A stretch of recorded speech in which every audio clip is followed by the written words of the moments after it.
살롬, 하나님의 귀한 말씀을 사랑하시는 성도 여러분. 진리의 말씀을 통해 우리에게 놀라운 지혜와 평안을 주시는 주님의 이름으로 문안드립니다. 오늘 우리는 성경을 읽을 때 많은 이들이 궁금해하고 때로는 혼란스러워하는 매우 중요한 주제에 대해 함께 깊이 탐구해보는 시간을 갖고자 합니다. 바로 이스라엘이라는 단어의 의미에 관한 것입니다. 본격적인 말씀의 여정을 시작하기에 앞서 만약 이 시간이 여러분의 신앙에 유익이 된다고 생각되신다면 구독과 좋아요를 통해 저희와 동행해 주시길 부탁드립니다. 또한 이 말씀을 주변의 다른 형제자매님들과 나눔으로써 하나님의 은혜를 전하는 축복의 통로가 되어주시길 바랍니다. 진리의 말씀을 함께 나누는 모든 분들의 삶 위에 하나님의 크신 축복이 함께 하시기를 기도합니다. 하나님께서는 믿음의 조상 아브라함에게 그의 자손에 대해 3가지 놀라운 비유로 약속하셨습니다. 땅의 티끌처럼, 바닷가의 모래처럼, 그리고 하늘의 별처럼 많아질 것이라는 약속이었죠. 땅의 티끌과 바닷가의 모래는 육신적인 혈통을 따른 아브라함의 후손들을 상징한다고 볼 수 있습니다. 그렇다면 하늘의 별은 무엇을 의미할까요? 별은 땅보다 훨씬 높은 차원에 존재합니다. 저는 이 별이 바로 예수 그리스도를 믿는 믿음으로 말미암아 거듭난 영적인 아브라함의 자손, 즉 오늘날의 교회를 상징한다고 생각합니다. 창세기 1장 16절 이하를 보면 하나님께서 하늘의 광명체들을 만드신 목적이 나옵니다. 해와 달, 그리고 별들을 만드셨죠. 그리고 그 목적은 3가지였습니다. 첫째는 땅에 빛을 비추는 것이고, 둘째는 다스리는 것이며, 셋째는 빛과 어둠을 나누는 것이었습니다. 빛을 비추고, 다스리고, 나누는 것. 이 3가지는 바로 이 어두운 세상 속에서 교회가 감당해야 할 놀라운 사명과 정확히 일치합니다. 사도 바울은 빌립보서 2장 15절에서 우리 믿는 자들을 향해 이렇게 말합니다. 이는 너희가 흠이 없고 순전하여 어그러지고 거스르는 세대 가운데서 하나님의 흠없는 자녀로 세상에서 그들 가운데 빛들로 나타내며 생명의 말씀을 밝혀. 여기서 바울은 분명하게 그리스도인들이 하늘의 별과 같은 역할을 감당하고 있음을 보여줍니다. 이처럼 아브라함의 씨에 대한 3가지 그림, 즉 티끌, 모래, 그리고 별은 각각 아브라함 후손의 다른 운명을 예언하고 있는 것입니다.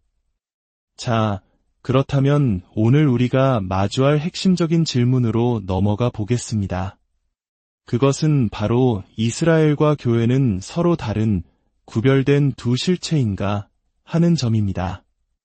이 질문에 답하기 위해 우리는 신약 성경 전체를 꼼꼼하게 살펴보아야 합니다. 신약 성경에는 이스라엘이라는 단어가 69번, 그리고 이스라엘 사람이라는 단어가 5번 등장하여 총 74번 언급됩니다. 어떤 이들은 이 작업이 지루하게 느껴질 수도 있겠지만 하나님의 말씀을 정확하게 이해하기 위해서는 반드시 거쳐야 할 과정입니다. 만약 초대교회부터 오늘날까지 모든 성도들이 이 작업을 충실히 했다면 아마도 교회 역사 속에 뿌리내렸던 수많은 신학적 오해들은 애초에 생겨나지 않았을지도 모릅니다. 이제부터 그 74개의 용례를 함께 따라가 보겠습니다. 놀라운 사실은 최소 71개의 경우, 즉 거의 96%에 달하는 압도적인 경우에 신약 성경이 사용하는 이스라엘의 의미는 구약 성경의 용법과 전혀 다르지 않다는 것입니다. 즉, 야곱의 혈통을 이은 민족으로서의 이스라엘을 지칭합니다. 이것은 제가 개인적으로 여러분을 설득하려는 것이 아닙니다. 여러분이 직접 성경을 펴고 확인해 보시면 발견하게 될 명백한 사실입니다. 나머지 4%의 예외적인 경우에만 집중하여 그것을 기반으로 거대한 신학 이론을 세우는 것은 매우 위험한 일입니다. 그것은 외의일 뿐 규칙이 될 수는 없기 때문입니다. 더욱 흥미로운 점은 신약 성경에서 구약의 이스라엘 관련 예언을 직접 인용한 9개의 구절들을 살펴보면 단 하나의 예외도 없이 신약의 저자들은 이스라엘을 구약과 동일한 의미로 사용했다는 사실입니다. 이는 우리가 구약의 예언을 해석할 때 신약의 저자들이 보여준 패턴을 따라야 함을 강력하게 시사합니다.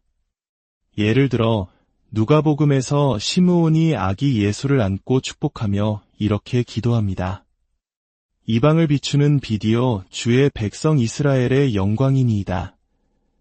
여기서 이스라엘은 이방인과 명확하게 구별되는 대상으로 사용됩니다. 다른 어떤 것을 위한 동의어로 쓰인 것이 아닙니다. 또한 히브리서 8장 8절은 예레미야 31장을 인용하며 하나님께서 이스라엘 집과 새 언약을 맺으실 것이라 말합니다. 만약 여기서 이스라엘 집을 교회라고 해석한다면 논리적 모순에 빠집니다. 우리는 새 언약에 들어감으로써 비로소 교회가 되는데 이 구절은 이미 이스라엘로 존재하는 백성에게 하나님께서 새 언약을 맺어 주시겠다고 약속하는 장면이기 때문입니다. 이처럼 신약 성경은 이스라엘을 구약과 같은 의미로 사용할 뿐만 아니라 다른 어떤 집단과도 대체될 수 없는 고유한 의미로 사용하고 있음을 알 수 있습니다. 자, 이제 많은 신학적 논쟁을 낳았던 몇 안 되는 예외적인 구절들을 자세히 들여다보겠습니다. 아마도 성경에서 가장 많은 혼란을 야기한 구절 중 하나일 로마서 9장 6절입니다. 또한 하나님의 말씀이 폐하여진 것 같지 않도다. 이스라엘에게서 난 그들이 다 이스라엘이 아니요 역사적으로 많은 사람들이 이 구절을 근거로 혈통적으로 이스라엘이 아닌 사람들, 즉 이방인 신자들도 영적인 이스라엘이 될 수 있다고 해석해왔습니다. 그러나 저는 이 구절이 그런 의미라고 생각하지 않습니다. 오히려 이 구절의 참된 의미는 이스라엘이라는 범주에 새로운 구성원을 추가하는 것이 아니라 기존의 이스라엘 후손들 중에서 그 범위를 축소하고 있다는 것입니다. 즉, 혈통적으로는 이스라엘의 후손일지라도 하나님의 약속을 믿음으로 붙잡지 않은 자들은 진정한 의미의 이스라엘이라 불릴 자격이 없다는 뜻입니다. 바울은 곧바로 이어서 이삭에게서 난 자라야 넷이라 불리리라는 말씀을 인용하며 육신의 자녀가 아닌 약속의 자녀가 참된 후손임을 강조합니다. 이 구절은 이방인을 이스라엘로 부를 수 있는 근거를 제공하는 것이 아니라 혈통적 이스라엘이라도 믿음이 없으면 제외될 수 있음을 경고하는 말씀입니다. 두 번째로 살펴볼 구절은 갈라디아서 6장 16절입니다. 무릇 이 규례를 행하는 자에게와 하나님의 이스라엘에게 평강과 긍휼이 있을지어다. 전통적으로 하나님의 이스라엘은 모든 이방인 신자를 포함하는 교회를 가리키는 말이라고 해석되어 왔습니다. 그러나 여기서 헬라어 접속사 카이는 대부분의 경우 과로 번역됩니다. 만약 바울이 두 집단이 동일하다고 생각했다면 즉 이라는 의미의 다른 표현을 썼을 것입니다. 바울은 여기서 두 개의 구별된 집단을 축복하고 있는 것입니다. 첫째는 이 규례를 행하는 자, 즉 할례와 상관없이 오직 새로운 피조물이 되는 것만이 중요함을 믿는 모든 이방인 신자들입니다.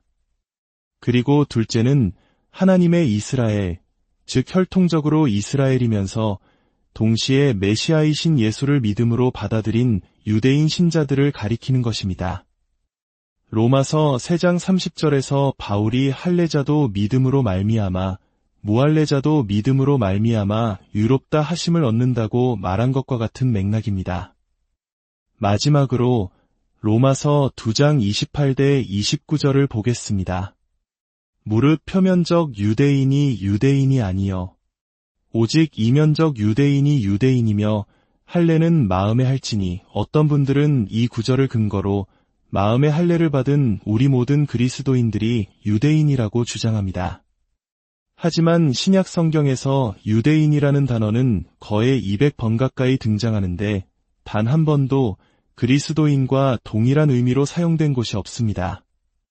만약 유대인이 그리스도인과 같은 의미라면 고린도전서 10장 32절에 유대인에게나 헬라인에게나 하나님의 교회에나 거치는 자가 되지 말고 라는 말씀은 그리스도인에게나 헬라인에게나 하나님의 교회에나 거치는 자가 되지 말고 라는 의미가 되어버려 완전히 모순된 말이 됩니다.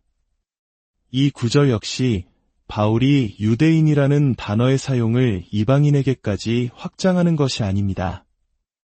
오히려 진정한 유대인이란 누구인가에 대한 정의를 제한하고 심화시키는 것입니다.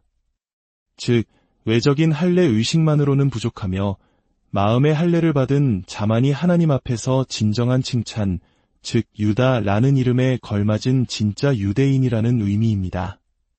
사랑하는 성도 여러분, 오늘 우리는 신약 성경에 나타난 이스라엘이라는 단어의 용례를 깊이 살펴보았습니다. 96% 이상의 압도적인 경우 이스라엘은 구약에서와 마찬가지로 혈통적 이스라엘 민족을 가리켰습니다. 그리고 논란이 되었던 소수의 구절들조차 그 의미를 확장하기보다는 오히려 믿음의 중요성을 강조하며 그 의미를 더욱 깊게 하는 방향으로 사용되었음을 확인했습니다. 이러한 이해는 우리에게 무엇을 말해줍니까? 그것은 우리가 성경을, 특히 구약의 예언들을 복잡한 비유나 상징으로 억지로 해석할 필요가 없다는 것을 의미합니다. 하나님은 이스라엘에게 하신 약속을 문자 그대로 신실하게 지키실 것이며 동시에 교회를 향한 그분의 놀라운 계획도 이루어 가실 것입니다. 이스라엘과 교회는 각각 하나님의 구속사에서 독특하고 소중한 역할을 감당하는 구별되지만 서로 연결된 존재입니다. 이 진리 위에서 우리가 성경을 읽을 때 수많은 신학적 문제들이 명쾌하게 풀리고 하나님의 말씀이 있는 그대로 우리에게 다가오는 놀라운 경험을 하게 될 것입니다. 오늘 말씀을 통해 하나님의 신실하심과 그분의 계획의 오묘함을 더 깊이 깨닫는 시간이 되셨기를 바랍니다. 말씀을 있는 그대로 믿고 따를 때 우리의 믿음은 더욱 굳건해질 것입니다. 여러분의 삶과 가정 위에 이스라엘을 향한 약속을 지키시는 신실하신 하나님의 평강과 은혜가 늘 함께하기를 간절히 기도합니다.